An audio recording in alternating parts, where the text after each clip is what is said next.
بسم اللہ الرحمن الرحیم۔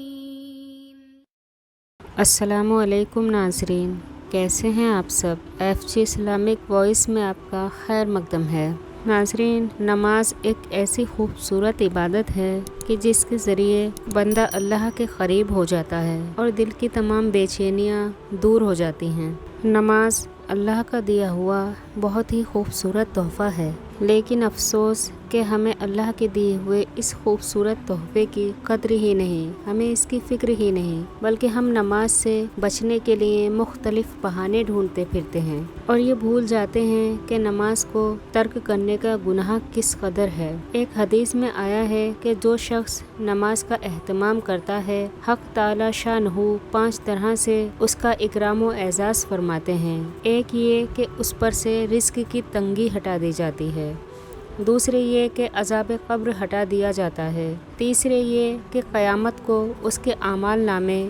دائیں ہاتھ میں دیے جائیں گے۔ جن لوگوں کے اعمال نامے دائیں ہاتھ میں دیے جائیں گے وہ نہایت خوش و خرم ہر شخص کو دکھاتے پھریں گے، اور چوتھے یہ کہ پل صراط پر سے بجلی کی طرح گزر جائیں گے، پانچویں یہ کہ حساب سے محفوظ رہیں گے۔ لیکن جو شخص نماز میں سستی کرتا ہے اس کو بہت سارے عذاب سے گزرنا پڑے گا، دنیا میں بھی، قبر میں بھی اور آخرت میں بھی۔ دنیا میں جو عذاب اس پر مسلط ہوں گے وہ اس طرح ہیں: اول یہ کہ اس کی زندگی میں برکت نہیں رہتی، دوسرے یہ کہ صلح کا نور اس کے چہرے سے ہٹا دیا جاتا ہے، تیسرے یہ کہ اس کے نیک کاموں کا اجر ہٹا دیا جاتا ہے، چوتھے اس کی دعائیں قبول نہیں ہوتی، پانچویں یہ کہ نیک بندوں کی دعاؤں میں اس کا استحقاق نہیں رہتا۔ اور موت کے وقت جو عذاب بے نمازی پر مسلط ہوں گے وہ یہ ہیں: اول کہ وہ ذلت سے مرتا ہے، دوسرے یہ کہ بھوکا مرتا ہے،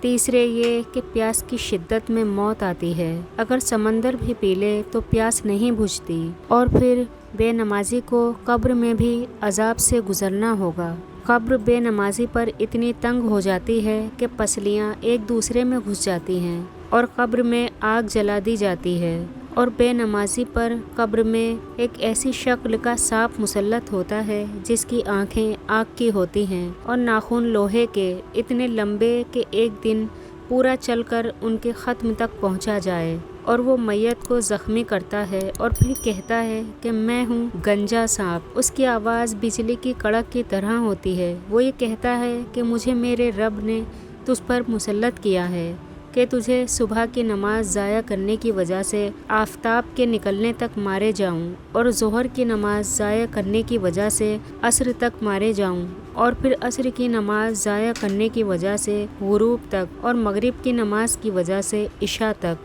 اور عشاء کی نماز کی وجہ سے صبح تک مارے جاؤں۔ جب وہ ایک دفعہ اس کو مارتا ہے تو اس کی وجہ سے وہ مردہ 70 ہاتھ زمین میں دھس جاتا ہے، اسی طرح قیامت تک اس کو عذاب ہوتا رہے گا۔ اور قبر سے نکلنے کے بعد جن عذابوں سے بے نمازی کو گزرنا پڑے گا وہ یہ ہیں: ایک، حساب سختی سے کیا جائے گا، دوسرے حق تعالی شانہ کا اس پر غصہ ہوگا، تیسرے جہنم میں داخل کر دیا جائے گا۔ ایک روایت میں یہ بھی ہے کہ اس کے چہرے پر 3 سطریں لکھی ہوئی ہوتی ہیں۔ پہلی سطر میں لکھا ہوتا ہے کہ او اللہ کے حق کو ضائع کرنے والے، دوسری سطر میں لکھا ہوتا ہے کہ او اللہ کے غصے کے ساتھ مخصوص، تیسری سطر میں لکھا ہوتا ہے کہ تو نے دنیا میں اللہ کے حق کو ضائع کیا، آج تو اللہ کی رحمت سے مایوس ہے۔ ہمیں اللہ کے دیے ہوئے نماز جیسے خوبصورت تحفے کی قدر کرنی چاہیے، ہمیں ہر کام سے بڑھ کر نماز کی فکر کرنی چاہیے، اور اس سے ہمارے دل کی تمام بے چینیاں دور ہو جائیں گی، ہمارے دل کو سکون نصیب ہوگا۔ میرا رب ہمیں 5 وقتہ نماز پابندی سے ادا کرنے کی توفیق عطا فرمائے اور نماز کے تمام حقوق کو ادا کرنے کی توفیق عطا فرمائے۔ پاک پروردگار ہمیں نیک لوگوں کے قریب کر دے، ظالموں کے شر سے محفوظ فرما دے، آمین۔ تو آج کے لیے بس اتنا ہی، انشاءاللہ اگلی ویڈیو میں پھر حاضر خدمت ہوں گے۔ اللہ حافظ۔ چینل کو سبسکرائب کریں، ویڈیو کو لائک اور شیئر کرنا نہ بھولیں۔